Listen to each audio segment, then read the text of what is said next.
L'anatomie du rein. Les reins sont les organes qui assurent notamment la filtration du sang et la production de l'urine. Ils jouent un rôle essentiel d'épurateur et de régulateur de l'organisme. Les reins dans l'appareil urinaire. Les reins font partie de l'appareil urinaire qui comprend par ailleurs la vessie, deux longs canaux qui relient les reins et la vessie, et les uretères et un autre canal qui relie la vessie à l'extérieur, c'est l'urètre. Le rôle des reins est essentiel puisqu'ils fonctionnent comme un filtre qui sépare les déchets circulants dans notre sang et les élimine en produisant l'urine. Nous possédons en principe deux reins situés dans l'abdomen à la hauteur des deux dernières côtes et à proximité du dos. Ils sont disposés de manière symétrique de chaque côté du corps. Le rein droit se trouve en dessous et en arrière du foie et le rein gauche en dessous et en arrière de la rate. La structure du rein. Chaque rein, dont la forme ressemble à celle d'un haricot, mesure environ 12 cm de hauteur, 6 cm de largeur et 3 cm d'épaisseur. Il se compose de plusieurs parties. La capsule, l'enveloppe externe qui protège le rein. Le parenchyme rénal. Cette partie renferme environ 1 million de petites structures, les néphrons. Ce sont précisément eux qui filtrent le sang et produisent l'urine.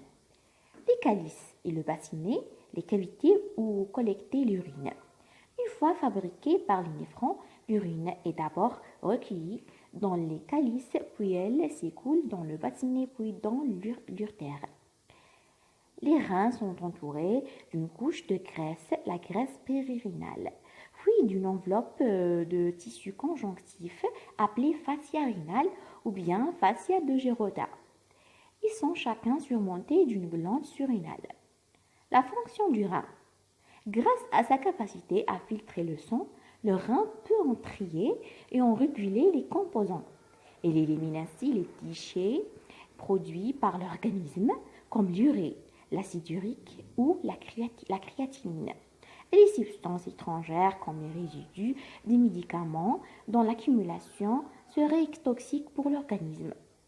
Il régule et maintient l'équilibre en eau et en substances minérales, sodium, potassium, calcium, etc., nécessaires à l'organisme. Enfin, il produit plusieurs hormones dont l'érythropoïétine, et qui stimule la production des globules rouges, et la rénine qui participe au contrôle de la tension. La circulation sanguine et lymphatique dans le rein. Les reins sont parcourus par de nombreux vaisseaux sanguins. Le sang arrive dans chaque rein via une artère rénale qui provient d'une ramification de l'aorte. Une fois filtré, le sang repart par la veine rénale qui rejoint la veine cave inférieure. Les reins sont également parcourus de vaisseaux lymphatiques. Ces derniers sont reliés aux ganglions lymphatiques et plus proches situés dans le hile du rein et autour de l'aorte et de la veine cave. L'anatomie du rein. Les reins sont les organes qui assurent